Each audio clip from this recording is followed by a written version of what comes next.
But you know what, guys? Today we're talking about a very special thing. We're talking about the decimal in Dewey and what that little dot means. Here we go. I'm going to turn the volume down here. It's always touch and go when you're working with your equipment in a way you've never done before. Guys, it's so good to talk to you about the Dewey Decimal System. Well, guys, the Dewey Decimal System goes from general to specific. All right, and we've talked about how Dewey numbers move from general to specific topics before. For instance, we have 700, that's arts and recreation. Then we have 790, and that's sports, games, and entertainment. So sports, games, and entertainment are part of 700, arts and recreation. And then we can go even further. We can go to athletic and outdoor sports and games if we go to 796. So it's even more specific when you use the higher numbers. The more you go in the tens place, the more specific the category of books get. But at the end of each number is an invisible point. It's a decimal, kind of like this guy right here. All right, see that point? That's your decimal. 796 has a decimal right there, even though you don't see it normally if you're just looking at the first three numbers of a Dewey Decimal number.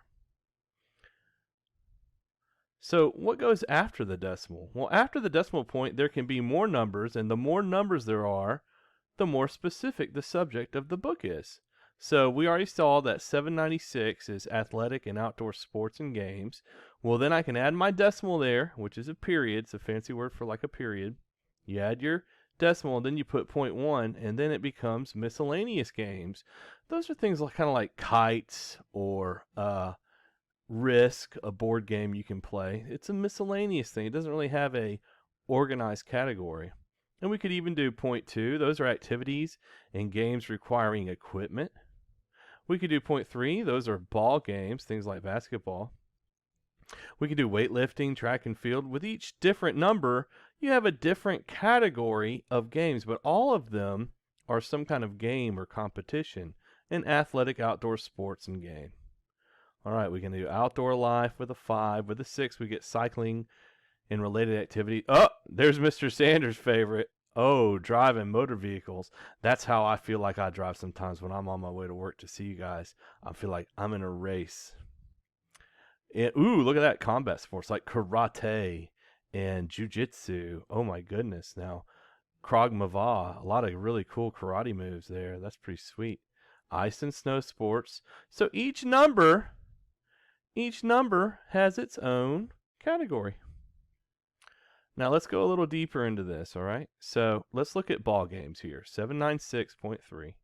So we can even go more deep into ball games. So 796.31 is a ball thrown or hit by hand, all right? That's how specific this thing gets. 796.32 is inflated balls thrown or hit by hand. So these are the inflated ones, which would be volleyball. Volleyball would be in this number. All right. And, 796.33 is an inflated ball driven by a foot. How many of you guys knew that? So that's why when you ask me where the sports books are, the reason I chose this is because a lot of you guys are like, where's the sports books, Mr. Sanders? They're over in the 796s. And that's at any library in the world.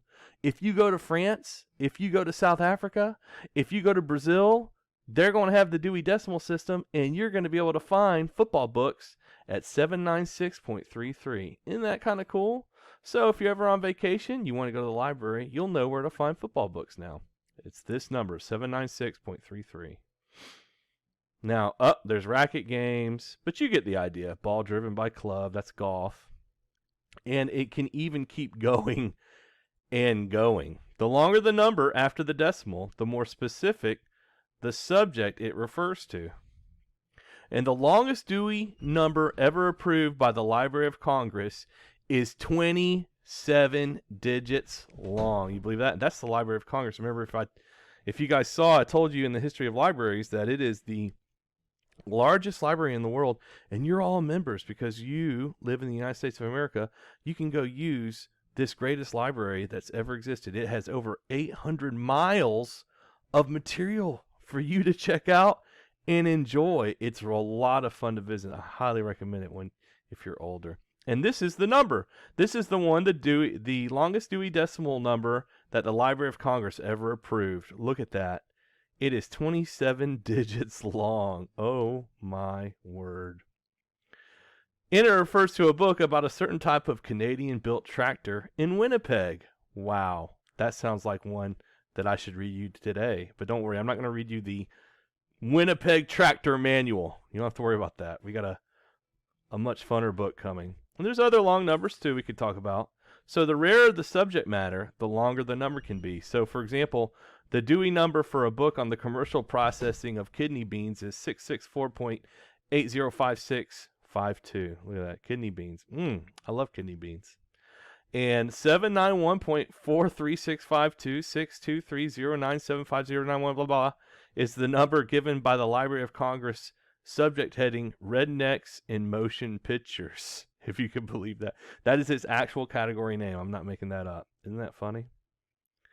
Well, at our library in school, we like to keep it simple. So in the Enota library, I like to keep it short. So I only use 2 digits after the decimal point.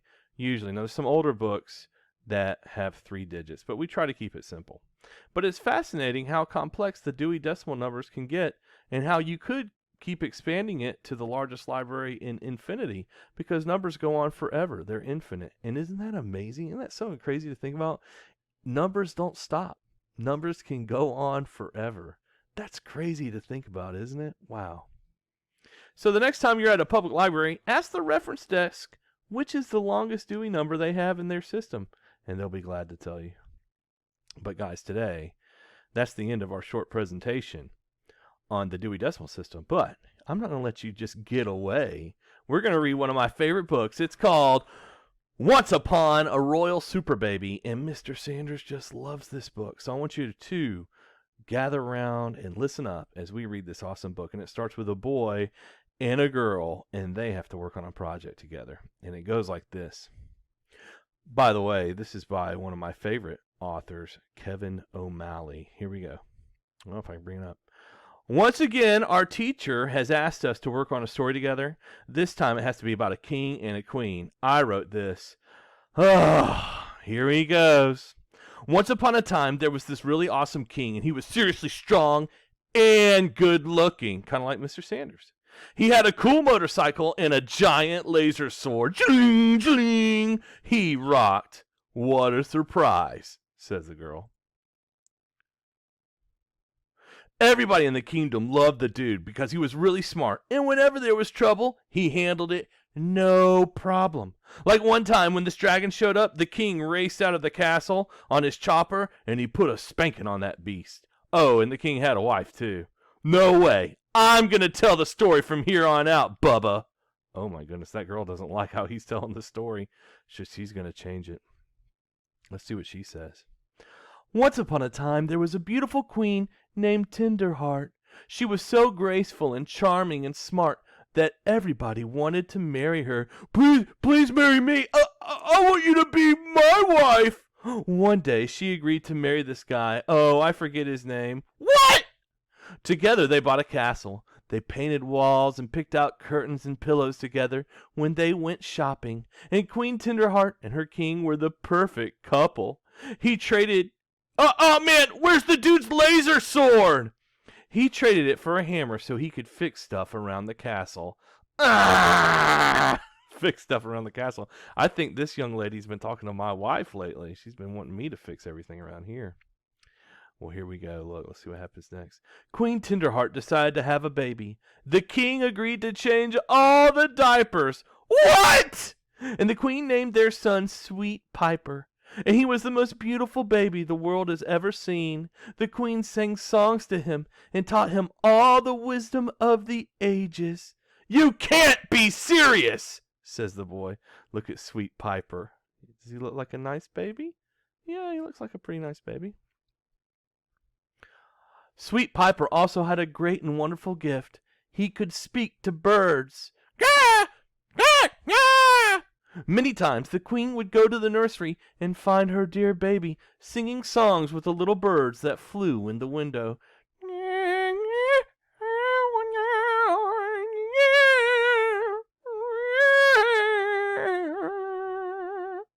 Talking to birds, that's not a superpower, said the boy. Superpower? The baby has superpowers? This I gotta hear. Whoa, could you guys sing a song to birds, you think? I bet you could. I know a lot of you guys like to sing songs. I hear you in the hallway. And Mr. Sanders' kids that are your age also sing songs. And I like to sing songs too. Well, let's see what happened. Now, the king really named the baby Strong Viper. He taught the baby cool wrestling moves, and all the babies at the daycare center thought he was totally awesome. The king even bought the baby a chopper and sunglasses. What do you think that word chopper means? I think that is referring to his motorcycle. You stick with Strong Viper! You win! Oh yeah, baby! Babies can't ride motorcycles, said the girl. Wouldn't that be cool if your little brother rode in on that in pre-K? That'd be nice. Whenever there was trouble, Strong Viper would fly to the rescue. Using his awesome mighty juice bottle, he'd squirt bad guys in the face. No way! But when he needed extra power, he'd drink some juice so he would get seriously huge muscles. Go, go! Gah! Gah! Whoa, he is a powerful baby. Huge muscles? That's disgusting! Disgusting, but useful. No way! Their baby was beautiful. This is what really happens. I can't hear you! I can't hear you. One day a terrible thing happened. An evil wizard kidnapped the king and queen and brought them far, far away to a dark tower that was guarded by a gigantic cyclops. Sweet Piper asked all the birds in the kingdom to search for his parents. They flew off, and a few days later a brave and beautiful bird returned to the nursery. It told the baby all about the wizard's tower. You know, the king could just beat up that old cyclops. Nuh-uh, the dude couldn't even hang curtains. He needs help. Sweet Piper raced to the stables and jumped on the back of his mother's beautiful unicorn, Harmony. They raced through the starry night to rescue the king and queen. Goo goo gaga! The unicorn was a robot with lasers, right? No. The unicorn told all the animals in the forest to help them, and together they beat the Cyclops and freed the king and queen. The end. No way! This is what really happens. So the boy doesn't like that ending. Do you guys like that ending? This is actually what my Christmas card looked like we sent out to all my family. Replete with the rabbit there. Look at that. All right, well, let's see what happened. Here we go. Strong Viper leapt through the window of the tower. The Cyclops and the baby faced off in a match. They fought all over the tower, and the Cyclops screamed, "I will crush you!" But Strong Viper had a different plan. Wait, I've got an ending, said the girl. Just when it looked really bad for Sweet Piper, a flock of birds flew in the window and distracted the Cyclops. Yeah, that's good, said the boy. Strong Viper took a giant swig of his bottle. He grew very big and squirted the Cyclops in the eye. And the blinded monster fell into a huge pit. Excellent! Strong Viper and his parents leapt from the tower onto the robot unicorn's back. Unicorn power! With the help of the birds of the forest, he brought them safely home. And they lived happily ever after. Now, tell me that's not a better ending. Look at that. Wow. But the queen changes all the diapers. No way, Bubba. They both changed the diapers. And that, guys, is the end of that awesome story. If you enjoyed story time today, look at that. They got the diaper they had to change, which is... Mr. Sanders knows all about that with all my kids. So anyways, that is the end of that awesome story by Kevin O'Malley, written and illustrated by Kevin O'Malley. That means he's the author. He wrote the words, and he's also the illustrator. He made the pictures.